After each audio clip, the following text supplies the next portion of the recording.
Namaskar. Hello and welcome to PGurus channel. This is Daily Global Insights 375 and I'm joined by my co-host 𝙒𝙧𝙤𝙪. 𝙒𝙧ji, Namaskar and welcome to PGurus channel. Good morning to everybody and very happy to be here. Sir, today let us start with markets. The Dow Jones has had 14% growth, perhaps the best since 1976. What is the reason for this resurgence, sir?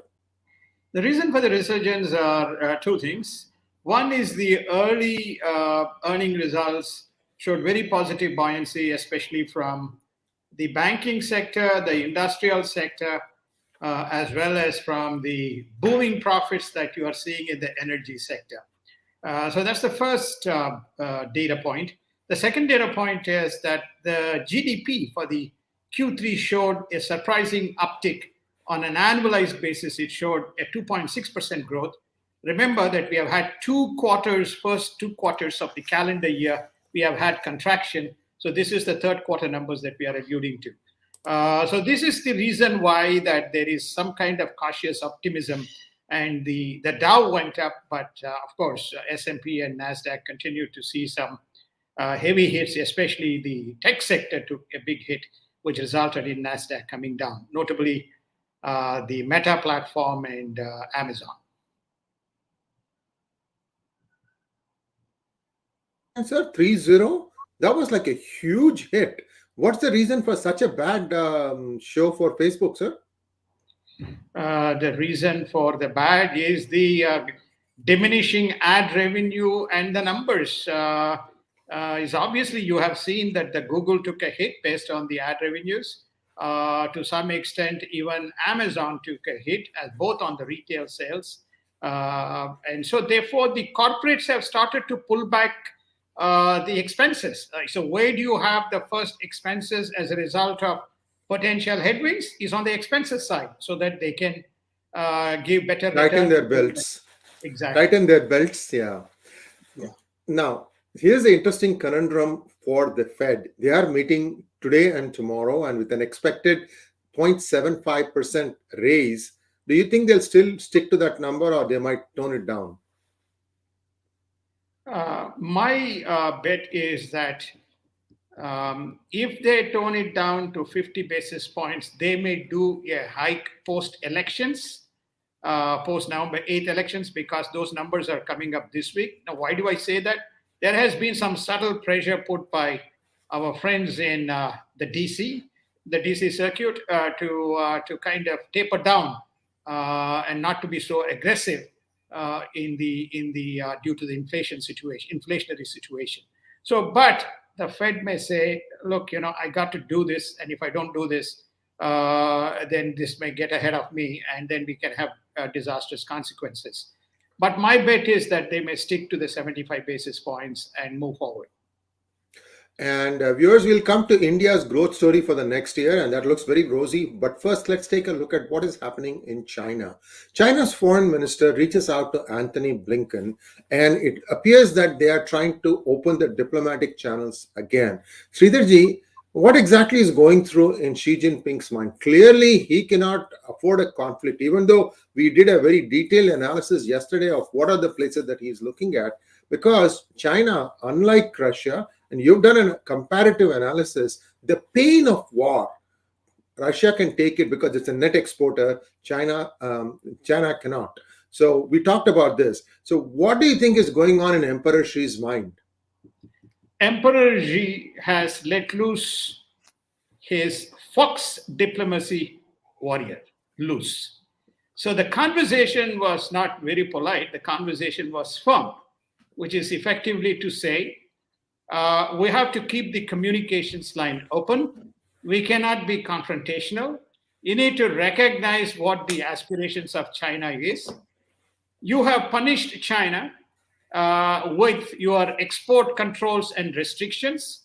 This is not consistent with the open trade policy and being fair and transparent to your trading partner. Yes, this is China speaking to Antony Blinken. Let us assume this was Mike Pompeo instead of Antony Blinken. The conversation would have been very different. But Mr. Blinken said, okay, I hear you. But let us see what we can do. And they're trying to engineer a meeting at the G20. Many people concluded that they are going to meet in G20, but let us see whether they do in G20 in Jakarta. Initial reaction from Mr. Biden was, no, I will not meet him. That was his position. But let us see what happens. So what you're witnessing now, consistent with what we have stated, Sriji, is the wolf warrior diplomacy, which is namely exert pressure, exert pressure, exert pressure to see whether you can bring him to the table, and then do a grand dramatic scene, in that specific meeting as it happened in Alaska. Something similar what you're seeing as regards to Taiwan as well. Sridharji, now the Chinese companies are being asked to incorporate the Xi thought. What exactly is this, sir? The Xi thought is one nation, one rule. We always abide by the constitution and the compliance framework, and China and China and China. So this is what they're enshrining, where profit is not the motive, but the greater China and the greater benefit of the unification of China as one single most powerful nation is the objective. Now, Xi Jinping did not ask these corporations. The corporations, fearing reprisals, have chosen their own path and started to incorporate this. Very similar to what we saw in the United States, where wokeism crept in when Biden took over, if you recall.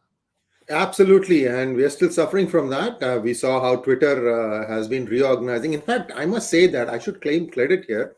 I had said that when Elon Musk's offer for Twitter had become serious, I said that Twitter will have to reduce by 50%, and he's actually thinking of reducing 75%. And I also said that Meta is going to see the same kind of effects on itself. It is also going to suffer. Same thing has happened. I'm sorry to be the bearer of bad news, but I just looked at these two platforms, how they were not being very useful to the people who are advertising on them. So that was why I was saying that. Anyway, let's move on. China's third quarter GDP numbers are coming and the economy has contracted again. Sir, these guys always pad up their numbers. And even if their numbers say that you can say, okay, this, we know these numbers come from running bullet trains with no passengers. That's a known fact, right? So how bad is the contraction, sir? And how does it look going forward? The contraction is quite bad. The economy is in a bad situation. Supply chain issues has caused hiccups. Then they have been punished by US, which is the largest trading partner, by way of import restrictions from China. And they're continuing with the zero COVID policy, which is hurting China even further. Now, what is the data? Anybody's guess is anybody's guess. But Chinese people and China as a nation can take the hit because they have reached a threshold point, which is more than $10 trillion, the size of an economy. Their per capita is around somewhere between $10,000 to $12,000. And they have a reserve of $3.6 trillion. Yes, their debt is stupendous, but they know how to manipulate and how to manage the situation. So I think, notwithstanding all the macro and microeconomic factors, China will pursue, because we outlined what is driving Chinese agenda yesterday. And so therefore, whatever the data inside is, they're going to move forward, Sriji. And look at India's news. India's growth is forecast to be at 7.2% with inflation at 6.8%.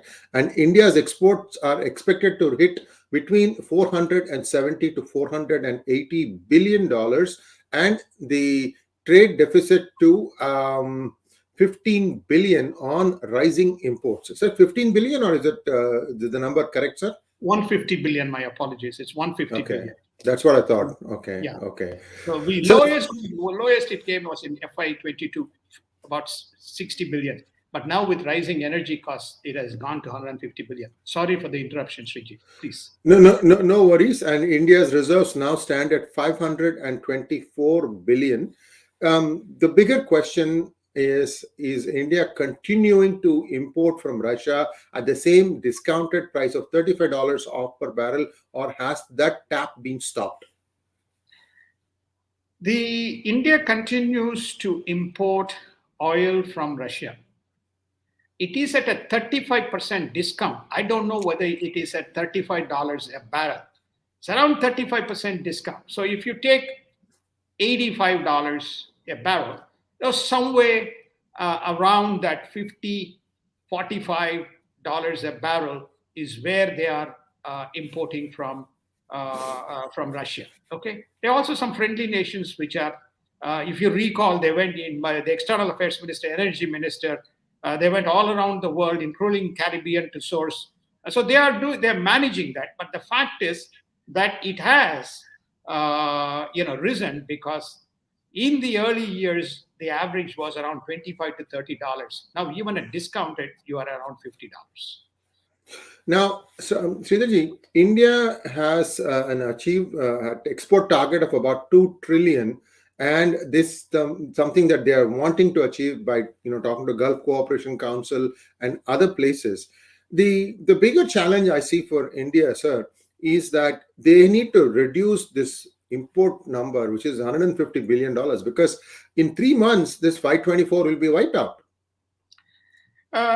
I think that let's be fairly pragmatic about this, which is namely to say that they're not going to draw down from the reserves to fund the kind of the deficit. They will always have trade credits.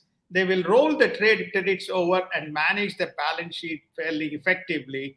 Remember that if you get something now, that you're not going to be paying, and you have somewhere between 90 days to 120 days credit before you kind of make the payment. So they will manage that to the extent of managing the way the trading partners allow. In a competitive environment such as what we face today, I think they will get that type of what you call as the credit to overcome this deficiency, the trade deficit issue, especially around the rupee to whatever is the trading currency is concerned. Predominantly, I think it is in the dollar domain, because the top 3 trading partners are United States is a big trading partner. United States actually is the number 1 trading partner, where India is net surplus, whereas in the case of trade surplus, whereas in the case of China, it's a huge trade imbalance between India and China. Now, with regard to your question that they'll wipe out these reserves, the reserves will not be called. Reserves were used, if you recall, for the purpose of some of the currency, what you call currency protection that they needed to do. And Indian rupee is already at 83. And as I mentioned before, we could very well go down to 85 rupees because of the appreciating currency that we are seeing. So once upon a time, if you recall, that the reserves were around 650 billion. Some of the reduction in the reserves is also due to the net currency calculation, which is when you take a look at what the rupee, so naturally when the rupee value goes up, then you're going to see some imbalance in terms of the valuation of the reserve value. So my bet is that India will manage this. Well, when they're managed with same kind of deficits around, with a $250 billion, kind of FX reserves, they will manage with this 530, 540. So the only thing is the domestic economy must continue to thrive, and second, the capital infusion must happen, and credit expansion should happen. Apparently, credit expansion is happening in the MSME sector, and the government, by virtue of the PLI programs, continues to invest. So there's some external capital kind of coming in. But let us wait and see how well this is sustained, Sriji. And Taiwan's deputy economic minister is going to be in India for their annual talks. But bigger question that I have, Sridharji, is India opened a new export avenue, and that is of refining crude. Is this now becoming a significant part of India's export as a percentage, or is it still too small? No, it's a very significant percentage. I think it is pretty close to, I think if I recall, maybe we discussed it offline. One day we'll present these numbers. Yes. It's somewhere around 30%, I think, is now from almost close to zero. And all this has happened somewhere between 2015, 2016. We can actually show you a curve where first the ONGC reserves were established and India started to drill and do refining inside. But again, I give credit to Modi and Trump. It was the Trump policy which said, don't buy Brent. I'll give you the West Texas Intermediate crude. You refine, but when you refine, you export it on my behalf, and I'll give it to you at a concessional price. So this is what that particular period that kicked off. Remember, 35% of the refining was privatized, and I think it is in the hands of Reliance and probably Adani Group and some other people, in addition to the public sector undertakings. This particular chart relates to markets, which is to show that the Dow gained 14% in, which is the highest gain in the month of June since month of October since 1976. Sorry. Funny, Sridharji. We started a few minutes late because I was trying to get these charts up, and then I forgot to put them on. So at least better late than never. So these are the Dow numbers. Just walk through them, sir, and then we'll go back to our regular news. Yeah, program. Despite the Dow being growing 14%, yesterday was October 31st it was down 128 points. The NASDAQ was down 114 points, and the S&P was down 29 points. But still, I think my bet is that S&P may finish around 3,900. NASDAQ is unpredictable. I think the biggest derailer in NASDAQ has been the two companies, which is Amazon and obviously Facebook. Facebook is, I don't know. I mean, you probably know much better than myself, which is, are they kind of dumping Facebook and going to Meta, so they're going to allow that thing to die? Or Elon Musk is waiting to buy that platform as well and combine Twitter and Facebook into one entity and relaunch with a non-woke model? Sir, Facebook is passé because the younger generation is only using Instagram, and now the extreme elements or thinkers are looking at sites like 4chan, which nobody is even talking about. Some of the most radical thoughts are being expressed there. Also, Telegram is being used. So we are having a huge scattering. Snap might perhaps fold. I mean, we can do a separate episode on just the future of social media companies.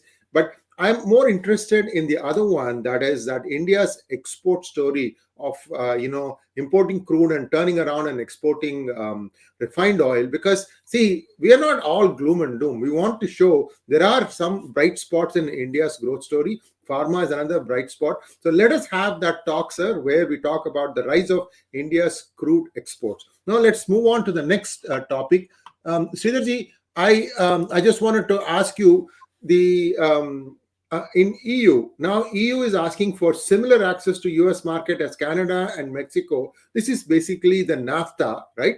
And to remove some tariff constraints. However, EU has some of the highest tariff constraints when it comes to imports also, right? I mean, isn't it a two-way street? It is a two-way street. In fact, there's data privacy, data protection laws. Their agricultural products are protected because farming is very big. Their manufacturing products, they want to be opened up. Their energy products and clean tech products to be opened up. And United States is saying, no, you got restrictions there. So for that, I'm not going to allow, it's a quid pro quo. So I think this is what you're beginning. But EU is struggling. Again, we had... there's only so much we can cover in a short window of time. The inflation went through the roof at 10.9%. So they're struggling. The economy is struggling, which is what made Olaf Scholz to running all the way. We'll cover that later this week. On November 5th, he will be in China discussing how we can work together. One important data point since it came up, why Hamburg was given away. Interestingly, Olaf Scholz was the mayor of Hamburg when this deal was done between China. So he said, I have to do the deal. You Greens and you liberals, walk away. If I don't do the deal, then I'm going to have Rotterdam and I'm going to have other ports, claim this, and I'm going to lose the deal. So you have this competitive play which allows intrusion to occur at a competitive disadvantage. So therefore, I think that the EU is pleading, with United States. I mean, that was a side distraction, but I just wanted to introduce the data point. But EU is pleading with United States to say, we have NATO, so all you need to do is introduce an F and take out the O and add A or E. So then you have North Atlantic and European Trade Organization. So therefore, then we can be the mother of all things. We can have defense pacts, we can have trade pacts, we can have seamless. You are anyway allowing illegal people to come in. Please allow also Europeans to come in and go as you please from European Union point of view. So all things are going to open up, Shriji, in the next 2 years of Mr. Biden. Sir, I read somewhere that up to 218 ships of Ukrainian origin have been denied access to flow through the Black Sea and creating a wheat export problem situation down the road. Now, we don't know whether it is Russia or whether it is Turkey which is doing that. So I would like your input quickly on that, sir. But more importantly,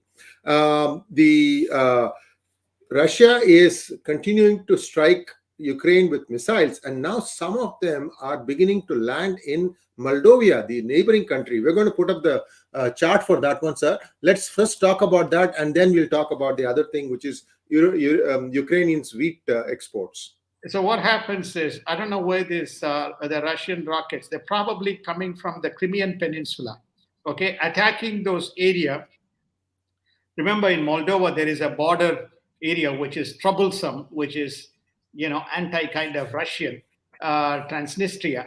And so what happens is, I don't know that particular, whether there or somewhere from which Ukrainians are having a missile defense or drone defense mechanism. So some of these missiles which are getting blocked by the Ukrainians is actually now spilling into Moldova.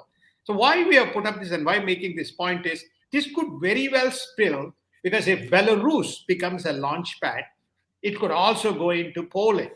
So we are now beginning to see this slowly lose control as Russia steps up its momentum to actually resolve and prosecute this war in Ukraine, and they've not been able to successfully do it. The reason Russians say is, it was British and Ukrainian, British intelligence and British commandos helping the Ukrainians, which resulted in some of the attacks that take place in Crimea, which is the reason why they have blocked the ships. They have said the United Nations border deal is off the table because we have no security guarantee for the Crimean region. Remember, Crimea and the Melitopol and the Kharkov, the adjacent southern regions have all now been taken. So Ukrainians are trying to fight, and this fight is basically, the gray area that you see. That is the area of contention. So you have the Crimea region, and that is under attack, so which spills into Black Sea. So Russia is saying off the table.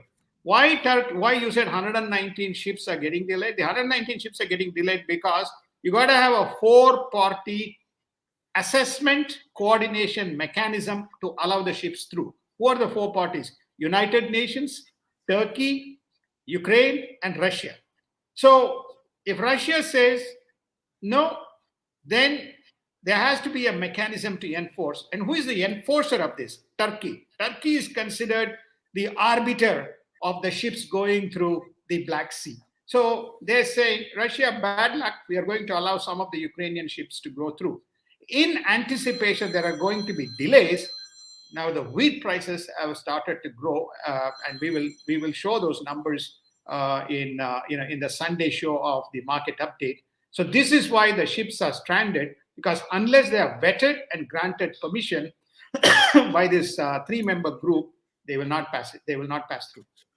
On a larger picture, bigger picture, Russia feels that it is critical for it to have some presence to the west of the Dnipro River. Viewers, I have done a special monologue on Dnipro River, how important it is for Russia that it have some footprints on the west edge. And if that goes away, then a lot of the Russian army troops are going to be in big trouble. And that is becoming more and more the point now of contention, especially in the Kherson region. Do go back and look at that. We're going to try and see if we can look up the link and put it in the description section so you can go back and refresh your memory.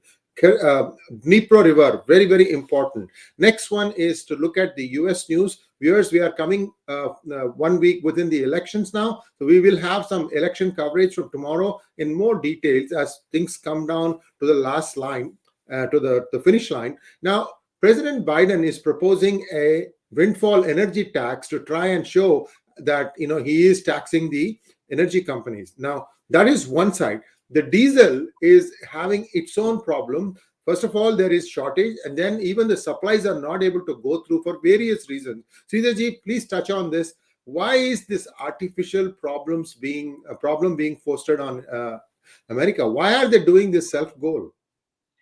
When you have a CEO in a company who has no control on the operational nuances of the company, then the company faces dire consequences. The whole Colorado region and many of the rivers, most notably Mississippi River, which is a big river for transportation, is in drought. The water levels have come down. We have a diagram we actually had in one of the shows, but we couldn't get to that. But we can see the barges are unable to move. If a couple of these barges get stuck, there's no way these barges can move. They are one of the important transportation vehicles for ferrying the diesel into many parts of Central America. So that is out. So what do? They say, okay, we need to move them and see whether we can ship them by trains. Okay. And it's not that simple. And logistics and movement takes time. Now you overlay on top of that, the Motor Transport Workers Union have announced strike, and they will not be moving these vehicles at a speed that the nation needs. So effectively, you have diesel, but you can't move, and you cannot move all of them by trucks. If you have to move all of them by trucks, then you need more diesel to funnel these trucks to ferry this diesel across. So we have now created not only a logistical problem, we have not even managed our logistics of transportation adequately in the most important river system in United States, that's Mississippi. Now, viewers, we have been talking about elections, midterm elections. In a few hours, we are going to air another episode where we are going to introduce to you a new website for Indian American voters, their numbers, what are their perspectives, how much they can influence the 2022 elections, because that will explain why suddenly Kamala Harris has embraced her Hinduism, Joe Biden has a Diwali party in his backyard, and so on and so forth. So there is a reason for all this, and you will know by watching that episode. Don't miss it. It's going to air in a few hours. And more importantly, on other global news, as Iranian protests continue, the United States is now appearing to walk back on the nuclear deal with Iran. Brazilian President Bolsonaro refuses to accept the verdict, and he thinks that the elections may have been rigged. Lastly, in Israel, Benjamin Netanyahu coalition thinks that it is just one seat short of a majority. So just wrap these things together, and then we'll call it a wrap. Well, I think that the Iranian situation is flaring up. So basically the world is now refusing to accede, but Iran has already formed a partnership with China, Russia, and probably India is also a partner in its own way, India-Iran partnership. So nothing is going to happen. They don't care about the nuclear. They may do their own surreptitious. Bolsonaro is a very interesting one. Let us see what he comes out today. But I will be shocked and surprised. Which is not, I'm actually shocked and surprised that Lula has got back into power. What exactly has been the underlying current behind it? We need to kind of look into it. And then finally, I think, remember we discussed Mr. Netanyahu. Well, he make it. He's still popular, but he's still one seat short, which is namely he doesn't have a majority of his own. I wish he comes back because the reason is he's very much needed to balance the West Asian region. He's also a very important ally of India, and he could give a lot of trouble and headache to Mr. Biden. Absolutely, and we all know that Modi can work with anyone, so that is a good thing about the Modi administration.